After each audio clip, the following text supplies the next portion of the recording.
Hey guys, what's up? Tyler here. This is my fourth vlog entry. I said it was my fourth last time, but it was obviously my third. So, just clearing that one up. But this video is going to be on alternate riggings for traditional methods. Just modifying up a little bit the way that you fish traditional baits. Just to give you a little bit more like competitive edge on your tournaments, maybe rig a little bit more efficiently, and just some little tricks to help you out. So hopefully I can show you. I'm going to get 6 in hopefully. Hopefully I can get them down in time, but probably have another video on the same idea in the future. I got tons of these little modifications that you can use. But I'm going to start off by showing you how to rig just a regular tube a different way. I like to fish it on jig heads, internally weighted jig heads. Just for that simple reason being, it falls so nicely on that jig head. But you can't fish around heavy cover. You can't skip under docks, because that exposed hook will get hung up really easily. And also, you got that other option of Texas rigging it. But the Texas rig, it's going to have that front peg sinker, but you're not going to get that odd fall that you would, that dying baitfish fall that you need. It's just going to fall straight down. It works as a good flipping bait. I can't get me wrong there, but this is just a different way to rig it up. I like to use this. I pretty much use this for all fish situations. I use a bell sinker, just a simple bell sinker you can get at any tackle store. I'm going to wet the tip of it so it slides in a little bit easier, and then stick it through the back end with that eye pointing towards the front. Now that eye's in the front, you can see it's a little bit bulged right there. Take your hook. I got this 2-aught, and you can fish a 3-aught or you can fish a 1-aught. It doesn't really matter. And, well, depends on your situation you're fishing, obviously. But so now you're just going to rig it like a normal Texas rig, except that first hook through, you're going to want to make sure that it's in that eye. So then just push it around, Texas rig it like you would a normal. It's a regular Texas rig, except now skin hook it. Now you get a completely weedless tube, but it'll also fall very erratically and very exaggerated. And with that bell sinker, it gives it even a little bit more, in my opinion, a little bit more of that exaggerated fall, just because it's such an oblong-shaped bait, or oblong-shaped sinker. Now, Lindy Easy Tubes has the same general concept, but it doesn't have that fall, and I just like fishing it this way. The hook sets, you hook just as many, not as nearly as many as you would with a exposed hook, but as much as you would a Texas rig. I've caught a bunch of big ones on this. I caught a almost 5.5 pound largemouth on it just a couple weeks ago. So that's one. The next one is a different way to rig up a shaky head. Now with a shaky head, it's a really popular technique, especially lately. You use just a regular long finesse worm, and you rig it on just like you would a Texas rig. But what I do is I actually use a Senko type lure. This is actually a Strike King Ocho. It's got 8 sides. It undulates a little bit more. It's nice. I like these a little bit better than normal Senkos. But this is the way that I rig it. Is I just rig just like a normal shaky head, except for doing it with the Senko type lure. So just rigging it like that. Now this is going to give you a lot bigger presence, especially in those dark water fishing situations when you can't fish you can fish the regular shaky head, except it's a little bit less efficient. The fish aren't going to be able to locate it as easily as it would with the bigger presence lure. Now this is just a little bit thicker. It's got a lot bigger presence in the water, and it'll attract those fish a lot easier. And but people will say, well, why don't you just Texas rig it then? Well, it's got a lot of different presentation. It stands up on the bottom mostly, and it gives that shaky head, or that Senko, just a little bit. It doesn't move quite as much as a regular shaky head would, but it's got enough, and I've caught some big ones on this.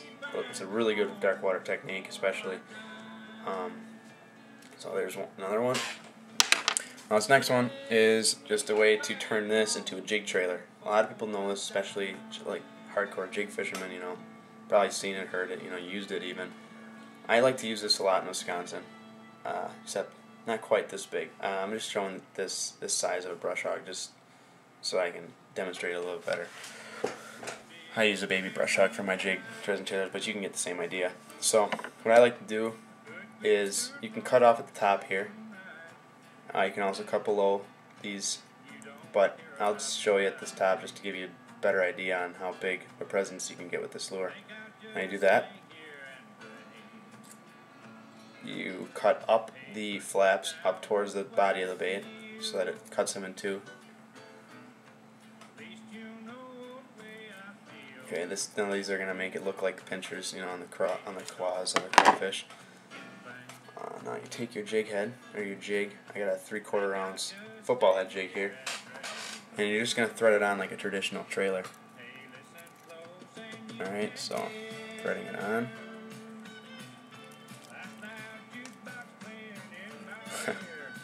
Now you got yourself a really big presence for those kickers. Now this is something that I don't use very often in Wisconsin because simply the fact being is we don't have monsters all the time. So I use this baby brush hog model, but it gives the same idea. Just especially if you're fishing down south for those 10-pounders, you know, that's a great way to do it. A lot of pros use this technique for those, you know, Kentucky Lake fishing the shell beds, fishing the bluff banks and stuff like that. So it's a really good way to get a lot out of your brush hogs. You know, it's an awesome technique. Next one is something that my buddy Casey, he's my partner from northern Wisconsin. We fish tournaments up there. He came up with this one. It's just another way to rig a Senko, a wacky rig Senko. You know, a lot of people have problems with the Senkos ripping because that hook is right to the center. It gives it a lot of stress on the middle of the bait, and it rips it in half a lot, even just one or two fish or just casting it. So what he does is utilizes his ripped up tubes. So you see this tube. A lot of people have them laying all around their boat. They're all ripped up. So what he did is cuts off the head of the tube, okay, and then cuts off a little section of the body. So it's just like this little hollowed out section like that. Alright? So now what he's going to do with that section is he's just going to thread it on this normal Senko. Alright? Right to the middle. Okay, so it looks like that. See the big bulge there? Oh, we don't have a wacky rig hook sitting around, but I'll just use this one. You get the same idea. Alright, now you're just going to hook it right through there, right through both bodies, and now you have a really hard bodied middle of the Senko, and I have fished these all day and not ripped one. This gives you a little bit more efficient way to fish. A little bit more cost friendly. You don't got to use. You can also get rid of all those old tubes sitting around the boat. Last one I'm going to show you is a different way to rig a Yum Crawbug. Now I love to fish the 2.5 inch size. This is being a little bit larger. This is the 3.5 inch model, but I love to fish the smaller ones on just a regular jig head with the exposed hook, especially for smallmouth. For one main reason being is smaller craws, especially like this really small ones, like the 2.5 inch size ones, will have a lot smaller or a lot softer of a shell, and those smallmouth key on that. And I found catching 3, 4, 5 to 1 just on fishing a smaller craw. Now even large ones will hit it. Big ones, smallmouth don't get picky. Sometimes they're not picky, and sometimes they are picky. But this is just a way to get those big ones. Any of them. Messed up a little bit there, but whatever. Now, what you're going to do with this one is also that way you can't. Now this way, when you rig this on a regular jig head, this does not fall very good. It falls upside down a lot of times. So this way you can fish it also in heavy cover. You can't fish the little one in heavy cover. One, because it's small, you can't really flip it too often on heavier tackle, and the exposed hook, you can't flip it near weeds or trees or whatever. So this is a way to give it a little weedless presentation. It also makes it stand upright.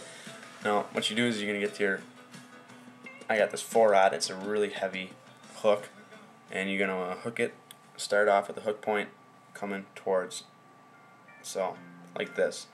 Alright, now you're going to want to rig this actually upside down. So you push it through, you spin the hook around so it's looking like that. Alright, now it's going with the contour of the craw. So now stick that hook right by the eyes of the craw. Okay? So then it looks like that by the end. Now you don't have to skin hook this because there's a little membrane in here that you just stick the hook in and it's completely weedless, and one bass hit it and it'll just rip right through that membrane. So it's a good way to do it. I like to fish it this way, especially flipping trees and stuff like that, and it'll fall and sit up perfectly like that. It's just a regular Texas rig. You stick any size weight on you want.